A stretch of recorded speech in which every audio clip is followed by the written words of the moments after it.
What's up, everybody? Welcome to Radically Normal. My name is Andre, and I'm here with Michael. And on today's episode, we'll be interviewing one of my dear friends and mentors, Captain Dan Griffin. So he is a family friend of mine. He's been one of my mentors since I've been in, really honestly, like middle school, maybe a little earlier. He's helped me make a lot of big decisions in my life, like where I went to school, some school project stuff. But yeah, he's a pilot for American Airlines, and we're really excited to get to interview him today and how he's been able to live his life in the faith and as he's worked his job. So you want to take a second to tell us a little bit more about yourself and tell the audience a little bit about potentially your family, your career, whatever else you want to go into. Okay, I grew up in New England, went to a Catholic, all-boy Catholic high school, St. John's, all-male Catholic high school, Holy Cross, played basketball in high school and college, went into the Navy, spent about 8 years in the Navy, flew in Vietnam. I'm married. I've got 5 children from ages 42, and the twins are the youngest. They're 31. I flew in combat, went to Top Gun, went to test pilot school, kind of checked all the boxes for a carrier aviator, and then got out and joined American Airlines. Worked for them for just under 40 years. I have flown all their airplanes, retired off the 777 as an international check airman and captain. Upon retirement, I went to work for the FAA and also for a company called Air Transport International, and I'm the director of training for them. And they fly all the Amazon stuff. So all your Amazon goods that show up, those pilots that fly those airplanes with the prime smile on them. I'm in process of training them, and we're hiring. It's the one airline that is very busy hiring. So I think all that adds up to me being about 70 years old with about 58 years of flying and about 42,000 hours in the airplane. That's it. And I just had COVID. I got over COVID. So I beat COVID barely, but I beat it. So that puts you right up to date. That's really cool. We actually have a good friend of ours that has done a little bit of flying ever since high school. And actually, interestingly, I actually got to fly in one of the simulators with you a couple years back. So that was really a fun time. But speaking more to your career and your time, speaking to your whole career, how have you been able to, share the gospel potentially in the workplace? How has that gone for you? Specifically, one thing that came to mind for me was, has there ever been a point where you've been, for example, able to say, some common thing like God bless you to people, potentially getting on an airplane, leaving the airplane, that kind of thing? And have those regulations changed over time? It's really interesting to me to think, obviously Michael and I haven't been able to experience as much of working in the workplace, and we've seen kind of those things in our modern society kind of diminish in our ability to be able to do things like that, such as say Merry Christmas. So you want to speak a little bit to that and how things have kind of changed and give a perspective on that? Well, back in the 70s, when I started in the airlines as a fighter pilot, being religious, as they say, religious, that wasn't really one of the requirements. It was a little bit of the Top Gun, Iceman and Maverick type thing, and there really wasn't a lot of the Lord that was visited upon. So back in those days, that was, I grew up in the Catholic religion, and I don't know that I had a relationship with the Lord. We kind of had this deal, and I would do what I needed to do to stay on the right side of what I needed to do, and he would take care of me flying off of aircraft carriers at night, and we kind of had this arrangement, but it really wasn't a relationship. It was just kind of an arrangement. So anyways, back in those days, there was no such thing as being a Christian, or do you have a relationship with the Lord, or do you know Jesus? It was Griffin's kind of religious. He doesn't talk like we do. He talks a little bit different. So he goes to church, so be careful. And then towards the end of my time in the Navy, and just as I started with American, I had someone in my house, long hair, earrings, totally from a different side of the street, laying carpet. And he said to me, "Do you know Jesus?" And I could show you where I was standing. And I said, "Well, I think so." He said, "Are you a Christian?" I said, well, I go to church, da, da, da. He said, well, that's this. Let me show you what it says in the Bible. So we sat down and read that. And that was the first time that, I had that presented to me. And so I understood it. And then shortly thereafter, I did accept the Lord. I went out and got baptized in a tank. And those of you that don't know what a tank is, if you're from Texas, it's like a small muddy pond of water, and got baptized. And so that was how I moved from being religious to being a Christian. So back when I joined American Airlines, that would have been back in the late 70s, it wasn't a cool place to be a Christian in the cockpit. It was kind of like what you're talking about. But as I progressed through the ranks, and I became a check airman who does a lot of training. I checked out as a captain, and then I did a lot of training, and then I'm the captain. So I can kind of say and do what I want to say. So somewhere probably, Andre, around the late 90s or so, when I became a captain, I was able to say to people, God bless you, and can I pray for you? And I didn't really worry about what they said or what came back at me, because I was the captain. I was the guy. So my the interesting thing to that is, so I would always, if someone was having a tough time, you'd be in a cockpit and there might be 3 or 4 of you up there. And out of the, I don't know, hundreds, thousands of times that I said to a co-pilot or to a flight engineer, hey, I'd like to pray for you. Is it okay if I pray for you? How many times do you think I had somebody said, no, thanks, I'm good? Not one time. And there were some pretty tough hombres up there. So anyways, I learned that what I was doing was not just flying airplanes. It was a vocation. It was a way for me to represent the Lord in a way. I loved what I was doing. He gave me something that I just was very natural for me to do. I have a gift to do it, I think, that he gave me in teaching and platform teaching and being around people. I ran a program at American Airlines called the Checkmate program for 15 years. So where people were having problems with training, I mean, it happens everywhere. They struggle with training, fail a check ride. Well, they would go to the union, and the union would get a hold of me, and then I would work with them. So that gave me an opportunity to work with broken people, broken pilots, divorced, going through divorces, kids sick, all these things. So it gave me an opportunity to kind of share a little bit about what God could mean in their lives. So, and again, I was in a position where I didn't have to worry about anybody saying anything about me, because I was the instructor. I was the captain. And so I would say to you, Andre, in the last 20 years of my career, I never left a cockpit without saying, God bless you. I never left a student without saying, God bless you. I never left a classroom with having 20, 30, 40, 60 people without saying, God bless you. Sometimes it was a little uncomfortable because of the clientele in there.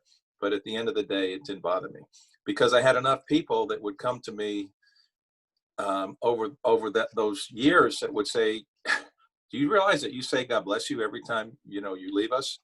And I go, yeah, I know that. So to me, I think I had just a wonderful career. I think I did everything aviation wise as good as it could be done. I got to press all the buzzers and bells, flew all the big airplanes, flew over all around the world, North Pole, South Pole, every place you could imagine. And I think that, and I did it really well, if I can say that. And I just think that how I presented myself would be a representation of how the Lord would want me to be and to share his presence. And back in the day, there wasn't a lot of that in the cockpit, back in the 70s and 80s and even 90s.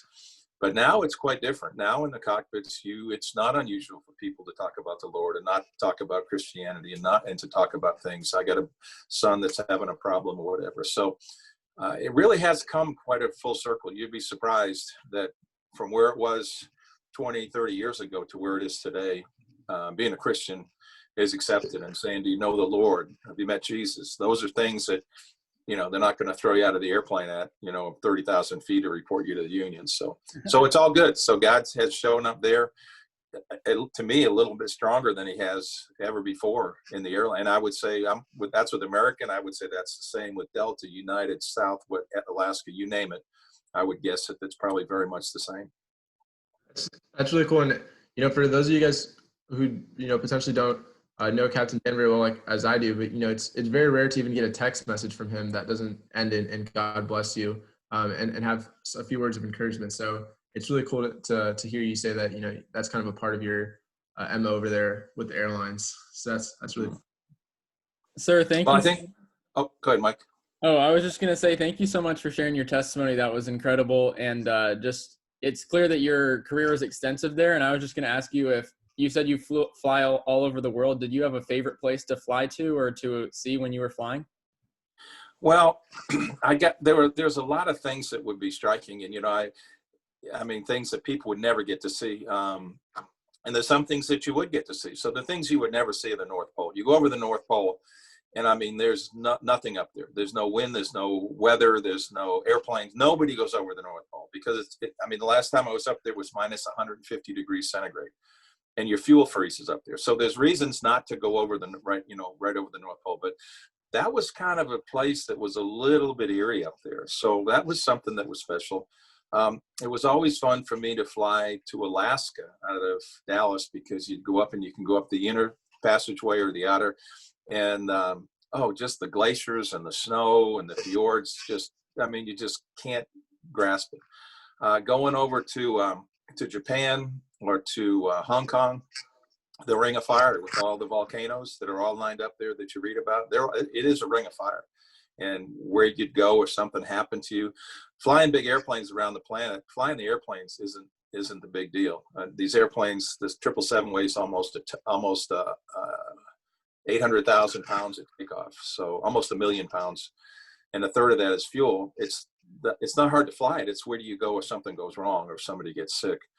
The Hawaiian Islands are really cool. I would say the Hawaiian Islands are probably my favorite place. As a matter of fact, I did so much flying out there, they used to call me Maui Dan. So it wasn't Captain Dan, it was Maui Dan. So the things that are still remarkable, that are still kind of wedged in my mind, are kind of sunsets and sunrises, and you get to see those just like I do. Being above the atmosphere a little bit at 30 or 40,000 feet, it's a little bit cleaner up there when the sun comes up and the sun goes down. But I would say sunsets and sunrises are just spectacular. And it's just like, I mean, you asked the question prior to this, what's it like in the cockpit? Does God exist in the cockpit? Those are times when I would look over to the pilot next to me and say, God's given us that sunrise. He's given us that sunset just for you, or just for your son, or just for this, or just for that. And, there's no coincidences. Okay. God is good, ... all the time.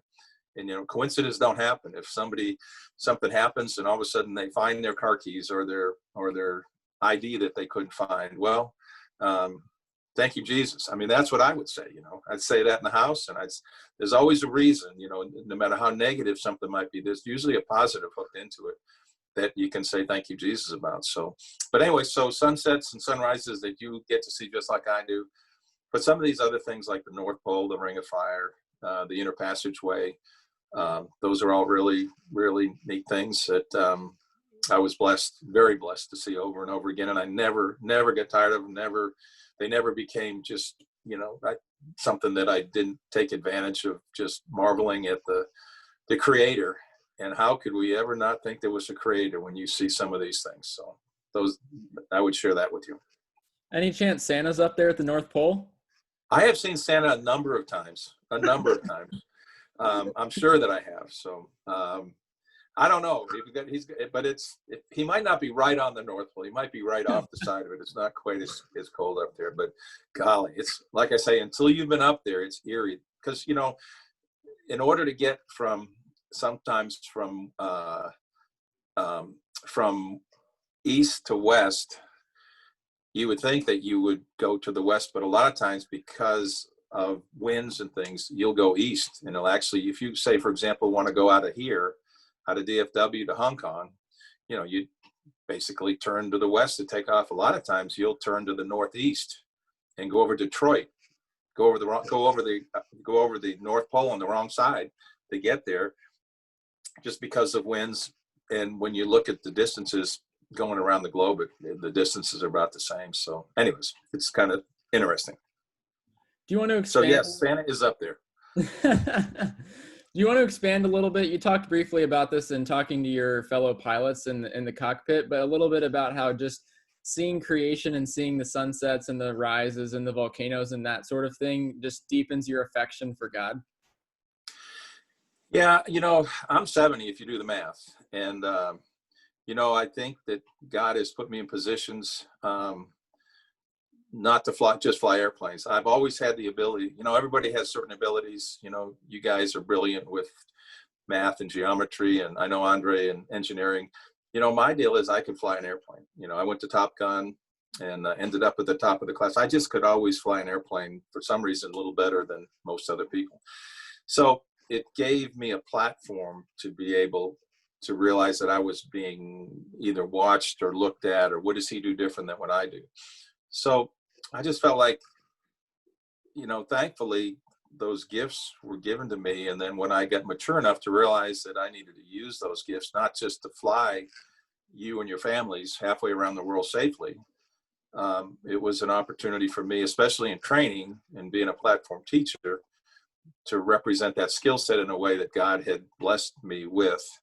And that was kind of my inner peace or my inner sanctum. Sometimes it got in the way of family. Sometimes, that kind of stuff would translate all the way here and then into the evening, and having, 4 or 5 kids running around with homework and, and all the things that need to be done. I was able to coach all their baseball teams and all their basketball teams and all that stuff because of my schedule and how I was able to control it. So, the bigger picture is, the relationship I have with Holly and then the kids, and then I watch the kids grow up behind me and see what they've picked up, where their lives are and what they've done. And they're far beyond where I was at their age, and I think that's just because of what they see and what they caught, not what they were taught. So, we had a leadoff son who was awesome, and what he passed down to his brothers and sisters, they picked up, and we're just really lucky. At the end of the day, it gets a little bit emotional. At the end of the day, you just want to make sure that when you get there, that they're going to get there too behind you at some point in time. I don't know if I answered your question. Remember, I told you sometimes I kind of end up down a rabbit hole. I have to dig myself. Where did this start from? So, but anyways, so yeah, that's kind of it. God blessed me with the skill set, and I don't take it for advantage. I don't take it for granted.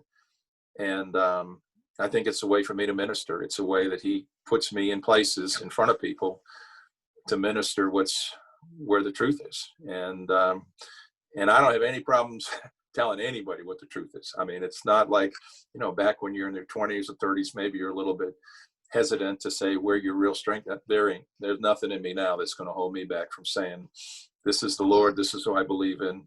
These are the the scriptures that I carry with me every time I fly. That's just who I am. Take it or leave it. That's really good.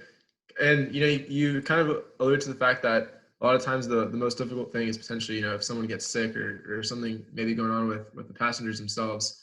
So getting back to kind of that discussion on the North Pole and Santa, this episode is probably going to release sometime around Christmas. So do you have any, interesting stories about a time when you flew during the holidays, maybe the Thanksgiving, Christmas, New Year's time? I feel like there's a lot of movies where crazy things happen during that time. And does that hold true, or is it just in the movies, or do you have some crazy stories that maybe happen? You mean snakes, with the snakes, all the snakes on airplanes, that kind of stuff? No. I used to like flying at those times. I used to like flying on Mother's Day. I used to like flying on Thanksgiving and Christmas. Not to the exclusion of the family, but to me, it was a time where families were together, and it was a time to really let them know that airplane wasn't flying itself, that there was somebody up there that cared for them. And I'd always have an introductory, little PA about who I am, and this is who's with me today, and we got 6 kids between us, and we're going to get you from A to B as safely as possible. And I just need you to know that you're in great hands, and we just da-da-da. So, and if something didn't go right, it would give me the ability to go back and connect. I had an event once where we were in terrible turbulence. It was just terrible. And the flight attendants called up the number one. She came up into the cockpit and said, Dan, we got a problem. People are crying back here. People have rosary beads and Bibles out. They are scared. And it was really bad, but the line of weather extended all the way down into Florida and we couldn't get through it. I mean, I couldn't cross over it. It just looked like probably an hour of this stuff, So I got on the PA and I just told them, I said, look, this is who I am. And I need you to know something. I said, I got 2 of my kids in the back. And they said, as soon as they heard that my children were in the back of the airplane, it settled everybody down. As soon as they knew that I had my kids on that airplane. So, as best I could, I always tried to deliver that message. And like I say, on Mother's Day and Christmas, and I'd always make a PA as we came into the gate about God bless you and you be safe and we'll look for you again. One of my favorite things that ever happened was I used to go out, the VP of flight would always have me go out to Tucson and the kids make a wish. They would have the kids out there, all these kids that had issues and problems and all these things, the Make-A-Wish Foundation, and they'd bring these kids and they'd put them on an airplane. And for many years, I'd take them up on the airplane and they'd feed them hot fudge sundaes and food, and we'd come back, they'd land and they'd turn the terminal, they'd turn it into a wonderland. They have Santa there, they'd have ice skating rinks, they'd have reindeer. So when the kids got off, they thought they were in the North Pole. Well, one year I went, and this is what happens with legality. I went to take off, and the station manager said, you can't take off. We're not going to let you take off. And I said, I'm Captain Dan. The VP of flight told me that I'd taken these kids on a flight. And he said, well, the VP of flight doesn't own this airplane, and I'm telling you, you can't take off. So we got all those kids there. We got 160 kids there, and they boarded the airplane. And, I'm going, oh my goodness. So I didn't know what to do. So, I really kind of did a little micro prayer or something. And I looked up and there was some red and green. It's kind of like duct tape. So I gave it to the flight attendants and I told the flight attendants to run around, pull all the window shades down and tape the windows down with the duct tape it tight. And then we pushed back from the gate and then I briefed the tower on what we were going to do. I said, we're going to go ahead and do a high speed rejected takeoff. So I'm going to get going to about 150 miles an hour. And then I'm going to but then I'm going to taxi around the airport for about an hour and a half so that we can feed these kids and give them sundaes. Well, if you think about this thing, if you're on an airplane and you're just taxiing or in the air, it kind of feels the same. And it got dark. It was at night. So they never knew that they weren't in the air. And then when we came back, I accelerated slowly. And then I went into full reverse and jammed the brakes on, and the airplane jumped around. And anyway, so we came back to the gate, got back to the gate, got off, and then Santa's there, and they got the animals and all the snow and everything. So that was probably the coolest thing as far as a Christmas event with kids that really touches me that I can remember and share with you. Wow, that's great. That's an awesome story. So just to follow up on what I started with our North Pole and Santa theme, but to continue Andre's talk about Christmas.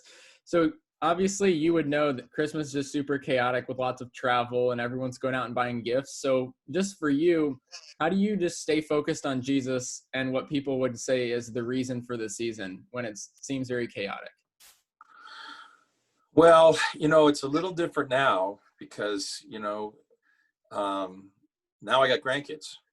So, you can kind of monitor and kind of help manage these things when you have children. But now when you got grandkids coming in and you get your kids and then 6 grandkids coming in or 5, however many going to be here, it does make it tough. So, but as kind of the leader of the house, when they come in, you have to kind of pick your moments. You got to kind of pick opportunities with somebody in your lap or making sure that grace before meals is meaningful and it touches everybody in a way and then finding an opportunity maybe to be with everybody at a certain point in time to let them know how thankful you are and how proud of them you are and how they're raising they're raising their kids, what a good job they're doing with whether their job or their spouse, or I noticed that this is what you did. So, sometimes raising kids, you might have to watch them for a long time to find something that they do right. And then when they do right, you have to acknowledge it. So, and that's a little bit of an exaggeration, but it's kind of the same thing at Christmas. You kind of have to take sections or find times when you see something or try to grab one of the grandkids and when you can get them in their lap and talk to them a little bit. But, we're kind of blessed here. We got a bunch of kids that already know the Lord and even at a very young age. So for me, it is, but it is hard. It is. I mean, it's hard with all this going on, and then this COVID thing and all that brings to it. We've got one of our daughters, with her little daughter Sawyer up in Denver, and she's kind of elected not to come down just because of the virus and the exposure and things. So this will be the first time in 31 years that we haven't had her with us. So anyways, but now with technology, we can talk and Zoom and everybody can get on. So I guess that's my intent moving forward to this thing. Like I say, now it's a little bit quieter here because the kids are all gone, but they will all come back in under the fold here for 3 or 4 or 5 or 6 days. Hopefully not more than that, but that's when they'll be here for it. So I'll take an opportunity to try to be with each of them in a special time, because at the end of the day, right now you're building memories because you're in the last chapter. You've finished 3 chapters or maybe 3.5 chapters of 4 of your life, and you're in the last 20 yards of the season, and it's the last quarter of the basketball game or whatever. So moments that you spend now become more important to me as a grandfather, to make sure they have pieces of me to take forward and remember. That's really, and hopefully Jesus is a big part of that. So yeah, for sure. And thinking more to that, I know a lot of college students or people our age, or whoever's potentially listening. At times, it can get especially difficult to stay grounded in community, church life with COVID and everything going on, and having to potentially do that virtually.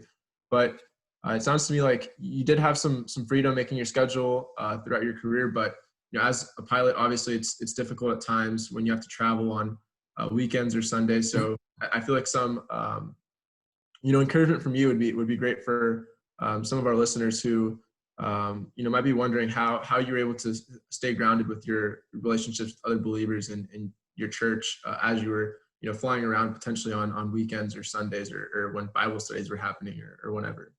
Well, I did have flexibility because of what I did. And I did a lot of things like flying all-nighters. So I would fly, a lot of the flying I did would be from 10 o'clock at night till 6 o'clock in the morning. So it would give me the ability to, be at church. That was always a priority. That wasn't an option.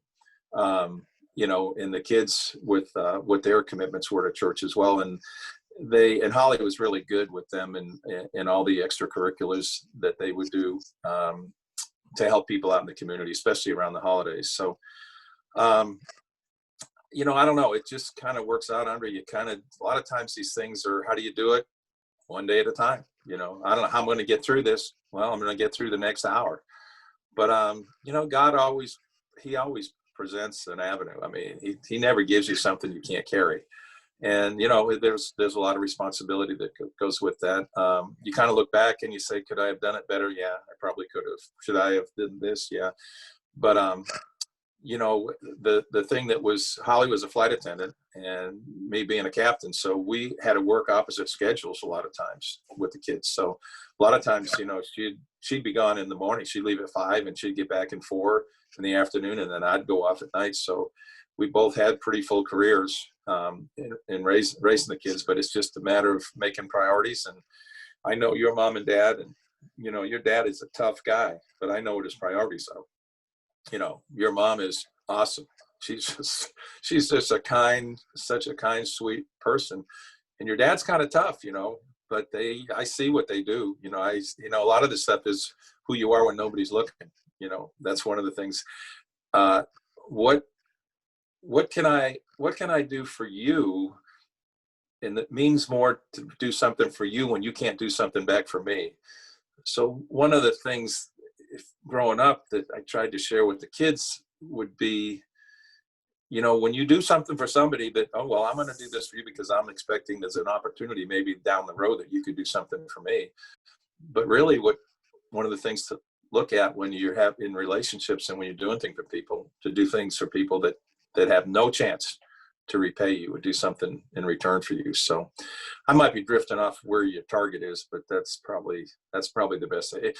We had, when the twins were born, we had the kids and the twins, of course, they were crazy. But anyway, so I would explain our life growing up for those first years as life in a blender. It was life in a blender, and it was hard work.